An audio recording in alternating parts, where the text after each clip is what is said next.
Well, I'd like to thank you for joining me tonight. I'm going to be talking about some of the newer advances in wide-awake surgery and with a concentration on how we're able to offer these surgeries now as procedures in the office. Another title for this would be hand surgery just got a lot more convenient. So hopefully we'll get going on this. So a little bit more about me. I've been practicing in Flagstaff for approximately 19 years. Again, I see patients in Flagstaff, Prescott Valley, in the Show Low Lakeside area. I'm typically in Prescott Valley and Show Low at least 2 to 3 times a month. I'm a native in Arizonan. Medicine is actually my second career. Prior to going into medicine, I was a mechanical engineer and an optical scientist. I worked in the defense industry for a while, and during that time, when I was working on a PhD in optical sciences, I was doing some ophthalmology research, and I ended up getting bit by the surgery bug and decided to go to medical school. So I went to medical school at the University of Arizona. I did my orthopedic surgery training in Tucson at the University of Arizona as well. And then I did my hand and microvascular surgery fellowship at the University of Florida in Gainesville. Also, as a side note, I'm also the team physician for the Pinal Regional SWAT team. And I've been doing that for a few years. So I try to get in trouble in more than one way. So tonight, I'm going to be talking about 3 of the most common things that we see as hand surgeons. And what I'm going to do is talk about mainly carpal tunnel syndrome, trigger finger disorder, as well as de Quervain's tenosynovitis. I'm going to talk a little bit about what those are. We're going to have a little bit of fun on seeing if you can self-diagnose and see if you have one of these. And then we're going to talk about the different treatments, including conservative care, and then how we treat these sometimes surgically and how that's changed. And then finally, what I'm going to do is do a comparison and contrast on how your surgery experience might be if you had one of these disorders treated at a surgery center or a hospital versus coming into our office and having it treated here. So first, we're going to talk about carpal tunnel syndrome. This is the most common nerve condition that we see in the hand. And often people will describe numbness in the thumb, index, and middle finger. However, if the disorder becomes more severe, you can actually lose some of the muscle function in your thumb. So question is, do you have carpal tunnel syndrome? If you have numb fingers and a numb thumb, you might. If you are woken up at night with your hands numb or in pain, if you wake up at night and then you need to shake your hands to try to get relief, you might have carpal tunnel syndrome. Also, sometimes people just describe their hands as being weak or clumsy. So in detail, what this is, the carpal tunnel, and I'm going to demonstrate on myself here, the carpal tunnel in the hand runs from about this point in your palm to about this point in your wrist. The most important area is right here in your hand, where there's a thick ligament that is the roof of the carpal tunnel. Underneath that runs the nerve, which you can see in the picture, which has the red arrow going to it. That's the median nerve. But also the 9 tendons that flex your thumb and your fingers run through that confined space. If those tendons or the lining around the tendons become inflamed and swollen, they basically take up room in that carpal tunnel and the nerve gets compressed and will lose some of its function. We diagnose this disease mostly by our physical examination and what you tell us and what you're experiencing. It can be confirmed with electrical studies and also an ultrasound machine where we look at the contour and the size of the cross-sectional size of the nerve. So with conservative treatment, We usually start with splinting of the wrist. This keeps the wrist in a neutral, straight out position. We can try anti-inflammatory medication, either over the counter or prescription strength. Sometimes we will use a steroid injection, which is actually, the steroid is placed into the carpal tunnel. That will decrease the size of the swelling and the lining around the tendons and can give the nerve more room to live. And we also treat this conservatively by avoiding aggravating activities, such as if you are typing and your wrists are too extended or too flexed, that can put pressure on the nerve. Surgical treatments. So there are really two basic ways of treating this surgically. For years, the basic technique was called an open carpal tunnel release. And many years ago, 20, 30, 40 years ago, that incision would be from this point in your palm, going across your wrist with a little zigzag and then down into your forearm. However, there is a less invasive technique called the endoscopic carpal tunnel release, which we'll talk about, which involves a smaller incision. And one of the advantages of that is the position of that incision is in a less sensitive area of your palm and wrist. But both of these techniques have their place. Now, the vast majority of surgeries that I perform for carpal tunnel is an endoscopic carpal tunnel release. And again, it uses a very small incision. I'm just going to show you on my wrist. It would be a little incision right about here. And through that incision, we insert an instrument that you can see on your screen. And in that instrument, it goes inside the carpal tunnel, and then a camera and a specialized knife system is used to release that ligament that's pushing on the nerve. So if you recall, right here where I'm drawing on my hand, that's that ligament that's pushing on the nerve. The endoscopic carpal tunnel release typically only takes about 5 to 7 minutes in the operating room. One of the big advantages of it is that for the first 6 weeks, it's typically less painful than with the formal open release. However, we do require special instrumentation for this. And I believe that it's very important that you do have good training and experience in doing this procedure. Second topic is trigger finger disorders. So just briefly, the tendons that allow you to flex your fingers and your thumb run through tunnels in the hand. And it's much like a fishing pole that has the eyelets that the fishing line run through. That design makes the fishing rod more efficient, and our design with the tendons running through those series of channels and loops make for a better efficiency in how our hand works. So we're going to try a little self-diagnosis here. So do I have trigger finger? Well, if your finger or thumb gets stuck in a flex position in the palm, you may have it. We see this more often in the morning. So if you notice when you wake up in the morning, your finger is stuck in a flex position like this, and then it pops open, you probably have a trigger finger. You might have a subtle form of trigger finger if you just notice that you're having pain in this position on your palm, and it might hurt when you're moving your fingers. So with a little more detail. So the problem with trigger finger is that that tendon that's running through those tubes, if it becomes swollen and inflamed, there's less room for this tendon to move when you're flexing your fingers. So when that happens, often a nodule will form on the tendon, and it's much like having a knot in the fishing line, and that knot gets caught as it goes through the tunnel and the pulley system of the finger, which would be very similar to having a knot in your fishing line, and it gets caught as it goes through the eyelets.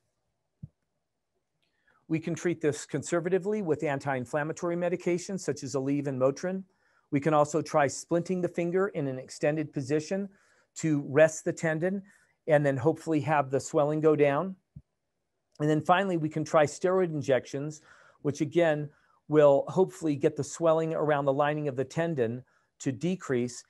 It gives more room for the tendon to move, and then hopefully stops the catching of and locking of the tendon. Now, the surgical correction for this involves making a small 1/2 incision in the palm.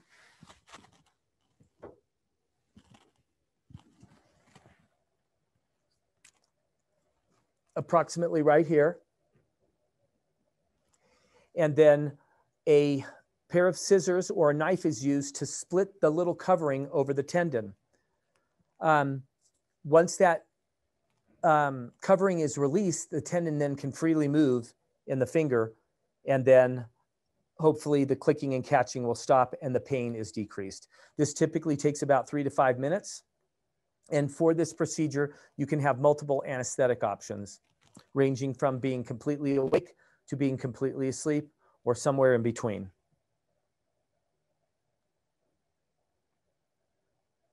Finally, let's talk a little bit about de Quervain's tenosynovitis. It's a very similar condition to the trigger finger that we just spoke about. The tendons that extend your thumb run through a series of tunnels right here in the wrist. And similarly to the trigger fingers, if those tendons become swollen, they can become inflamed and painful as they pass through that tunnel. Typically, people won't feel a catching sensation, but they'll feel a lot of pain when they are moving their wrist to the side or moving their thumb and their wrist simultaneously to the side. So, self-diagnosis. Do we have de Quervain's tenosynovitis? If you have pain on this portion of the wrist near your thumb, you may have it. If you notice the pain worsens when you are moving your wrist in this position, you may have it. Also, patients that are at risk would be folks that are pregnant or new mothers because of the changes in the hormones. You can have swelling around your tendons and thus get this condition. Here's a picture of those tendons being swollen in that wrist. And again, when the tendon swells, it's in a confined space. It gets pinched and can be painful. But again, with this, you typically don't feel clicking and catching. It's just pain with motion. We can treat this conservatively with a splint that holds your thumb in a neutral position. We can also try ice massage in that area. And similar to the other conditions we just talked about, we can try a steroid injection that is placed around the tendon. Now, this is something I want to talk about. This steroid injection is very important that the medication is put in the correct area. If that steroid shot is placed more in the subcutaneous tissues and in the skin area, it can create a problem. There is fat in that tissue, and if the steroid causes that fat to thin out, then you don't have very much protection for very sensitive nerves that are in this area of the wrist. So again, it's very important that that injection get placed in the right position. We can treat this surgically. It's typically done through a small incision. And I'm just going to demonstrate where on my wrist that would be. We make a little incision right about here. And we move the sensitive nerves out of the way. And then the tunnel that you can see on the picture there is cut, and it allows those tendons to move freely. Again, that's typically about a 5 to 10 minute procedure.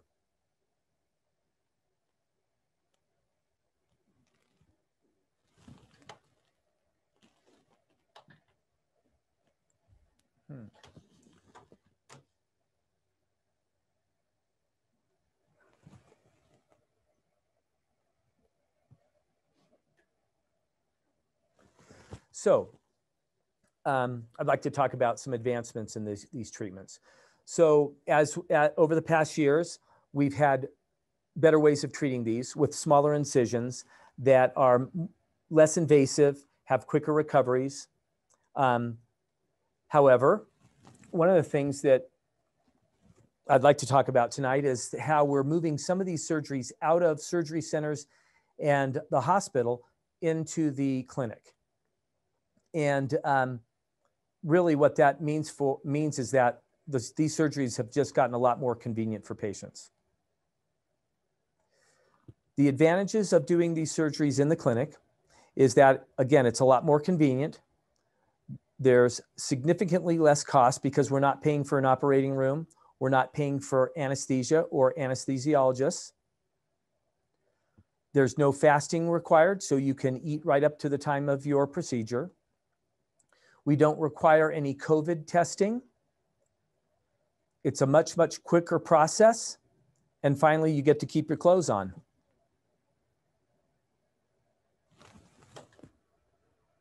There are some disadvantages.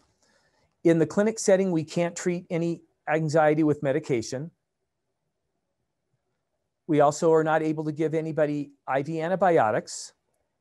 And finally, because we are doing it in a procedure room, the procedure is a little bit more difficult for me.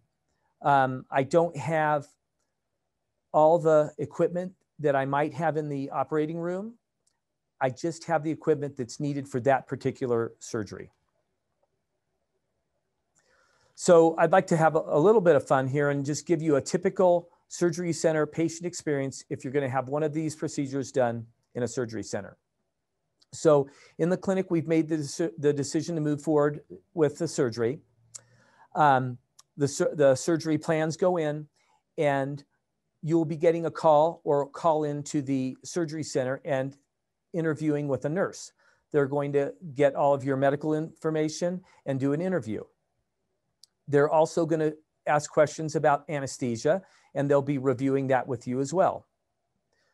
If you're having that surgery in the surgery center, there's a very good chance that you're going to have a COVID-19 test. And then they're going to ask you to fast and not eat 8 hours prior to your procedure. On the day of the surgery, you're going to check in about 1 to 2 hours prior to the surgery. You'll change into a gown, and then you'll be transferred to a preoperative bed. The nurses will get your height, weight, take your blood pressure, make sure that you're getting good oxygenation. You might get a finger stick if you're diabetic to make sure your blood glucose is under control. Finally, when you're in the bed, the surgeon will check in, will confirm the surgical plan, and will mark the surgical site with the surgeon's initials. And then while you're waiting for your surgery, the surgeon's going to be doing paperwork and computer work. And quite often that paperwork that I'm doing and the computer work takes longer than your surgery itself. Once your room is ready, you're wheeled into the operating room. You get off of the bed, you go onto the operating room bed, and your entire arm is surgically prepped. We do your surgery, and then a sterile dressing is applied. For instance, for a trigger finger release, it's about 5 minutes for your surgery. An endoscopic carpal tunnel release is typically about 6 minutes. The Quervain's release is about 7 to 10 minutes.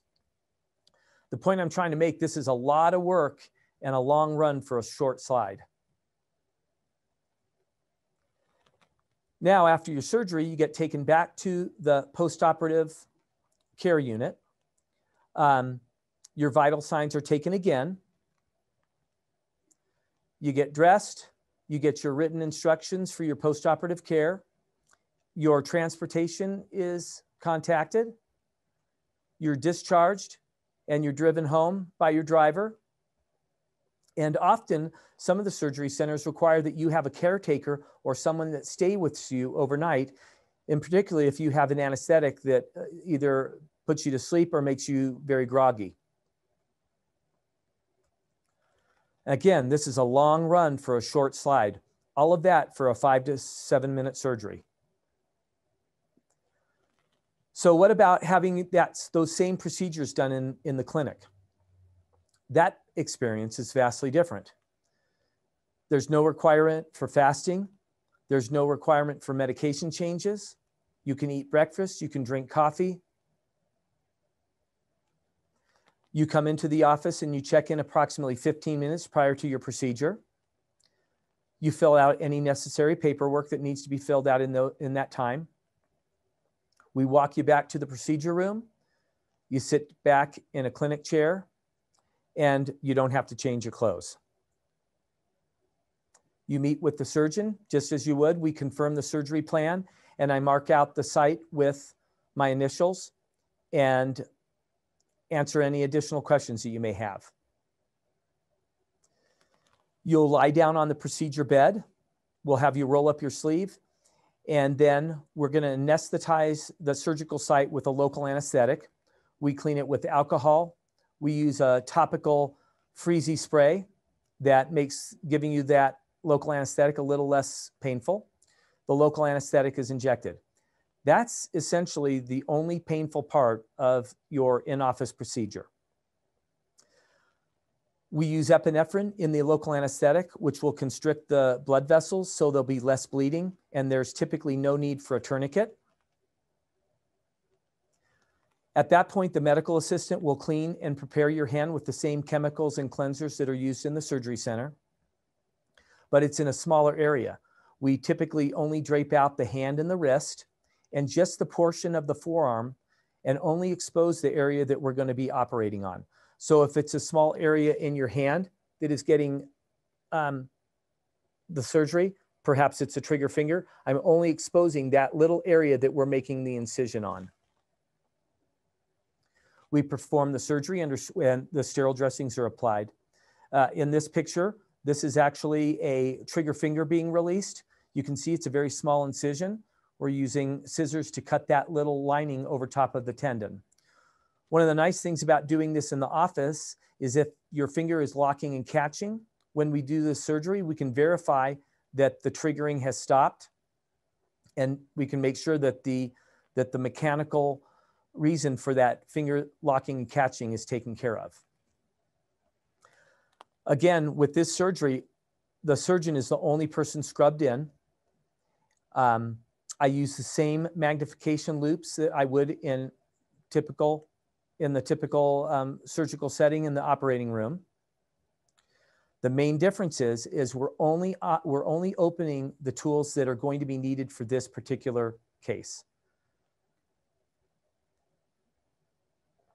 Once we've put on your dressings and you can sit up, we give you your written post-operative instructions, and you basically get to walk out and drive yourself home. And that overall process is typically 30 minutes or less. So what are the main differences? The total process time is significantly different. The cost is significantly less doing it through the office. There's no fees for a surgery center. There's no operating room costs. There's no anesthetic costs.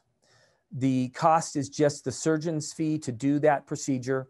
And typically that fee is increased to a degree to offset the cost of that surgical equipment that we use that day. Again, the convenience factor, it's a lot easier to do for the patient. However, there is a big difference. There's no access to drugs or additional equipment. So we have to have our plan down, and the patient has to be motivated to do this in the procedure room. So who is this for? It's for a patient that's motivated to save time and money. It's for a patient who's not anxious, and for the patient who wants to avoid anesthetic that might make you groggy. Who is it not for? Needle phobia. If you are going to have to be under a sedation to get any sort of procedure done, this is not the right way of doing it for you. If you're extremely anxious, this is not the right procedure for you. We need to do that in the surgery center where you can get the medication that's going to make you comfortable. Also, if you have an immune disorder and you're severely immune compromised and you need to get IV antibiotics prior to surgery, we need to do that in the surgery center or the hospital, not in the office setting. So that concludes the just brief discussion about how we're able to do some of these procedures now in the office. and save people time and money. We're going to move on to the question section now.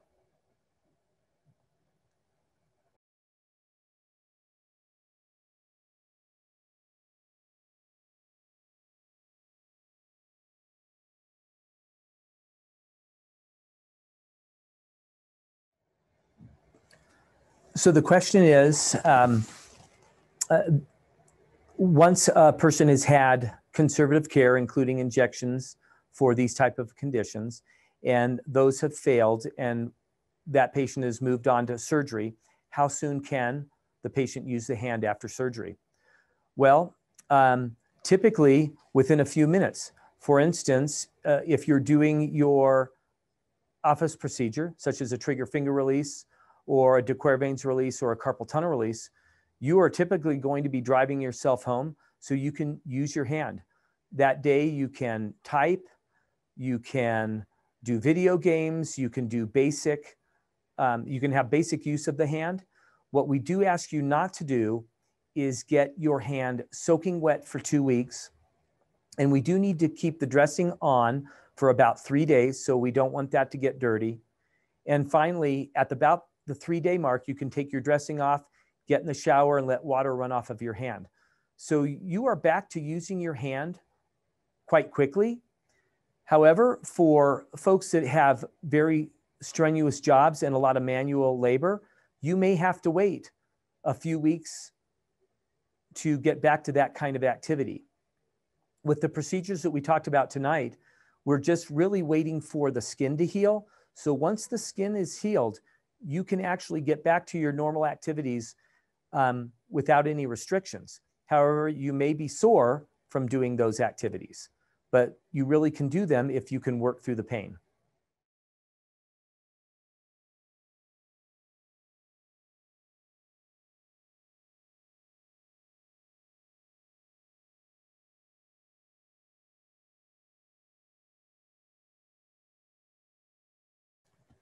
The next question is whether or not you can do thumb surgery while you're wide awake.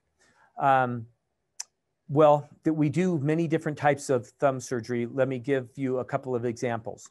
So for a trigger thumb, where the thumb is clicking and catching as you bring your thumb into and out of flexion, that can definitely be done not only with you wide awake, but can be done in the procedure room in the clinic setting. Some of the other thumb procedures that we do are quite extensive. One of the main surgeries that I do is treating arthritis at the base of the thumb here, at this joint down here. That type of procedure is way too complex to do in the office setting. However, the question is whether or not you can do that wide awake. And the answer to that is yes. If you wish to be awake for that surgery, what we do have is we have the anesthesiologist numb up your entire arm, so you can be awake while I'm doing the surgery to reconstruct your thumb. It's just you won't feel any of that because your arm will be completely numb and will be numb for approximately 1 day after your surgery. So most of the surgeries that we do on the thumb, people can be wide awake for. Some of the more complex ones we do need to do in the surgery center or the hospital.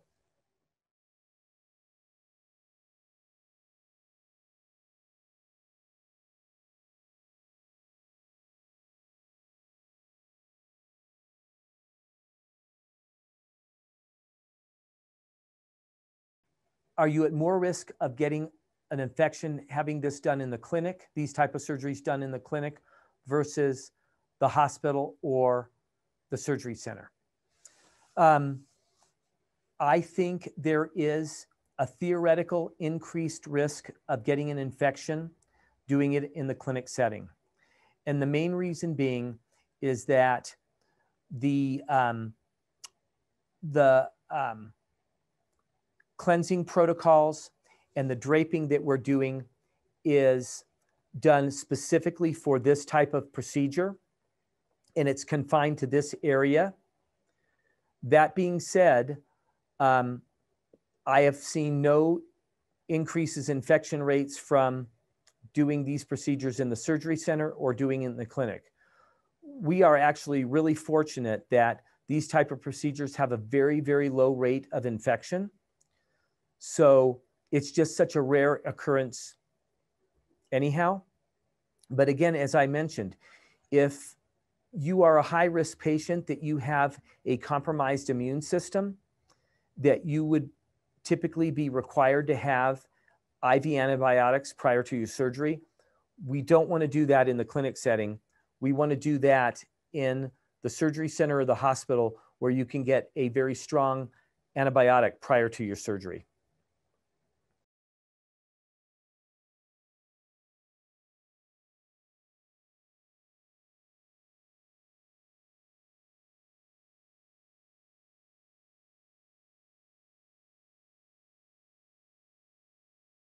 The question is, can trigger finger occur twice in the same finger?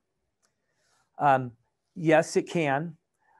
There are multiple conditions that can cause triggering in the finger. And there are also a few other diagnoses that can mimic trigger finger. Often, the very first thing that we do from a surgical standpoint is to release the two pulleys in the palm, which is called the A1 pulley and the A0 pulley. If that procedure is done and the patient has a recurrence of triggering, or the triggering still occurs after that procedure has been done, the problem typically then is that one of the tendons in the finger is too large and is catching in a different area of the hand. In that case, if it is still a problem, we have to do another surgery where we remove one of the two tendons that goes down and flexes your fingers. Typically, once we remove that second tendon, the triggering will go away. But it is a more invasive procedure than simply releasing that pulley in the palm.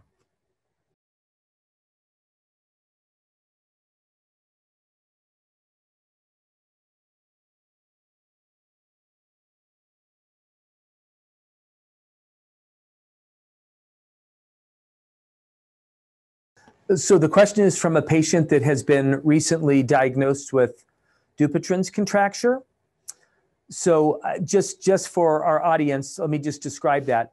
So a Dupuytren's contracture is a contracture in the palm that gradually will draw down one or more of the fingers into the palm. Typically, it occurs in the ring and small finger. So you might see somebody with their ring finger pulled down. So briefly, the skin in the palms of our hands and the sole of our feet are different than any other place in our body, in that we actually want that skin connected to the underlying bony structure. Imagine if the skin at your elbow was attached to your bone, it would be very hard for you to move your elbow. But imagine if the skin at your elbow was like in your palm, where it was very pliable. If you grabbed onto a hammer, the hammer would be slipping all around and you wouldn't have good control of it. Similarly, in your feet, if you had this loose skin, when you went to run, you'd be slipping and sliding. So that tissue in the palm is called palmar fascia. And in some people, in particular of folks of Northern European ancestry, that tissue called the palmar fascia can get thickened and contract, and the resultant is to pull that finger down gradually. So the question is, can we do that procedure in the office? Well, we do have several ways of treating that, two of which can be done in the office, and those are where we use a little needle to nick the little fascia that is contracted to break up that contracture and then straighten out the fingers. The second thing that can be done in the office is using a enzymatic drug that dissolves part of that fascia. The third procedure that we do is actually done in the surgery center, and that's surgically removing all of that tissue. That procedure is very precise. It involves me moving arteries and nerves that are very small, in the order of 1 millimeter in size, out of the way. And that type of procedure is absolutely safely done in the surgery center. And I don't think that doing that in the office setting is safe.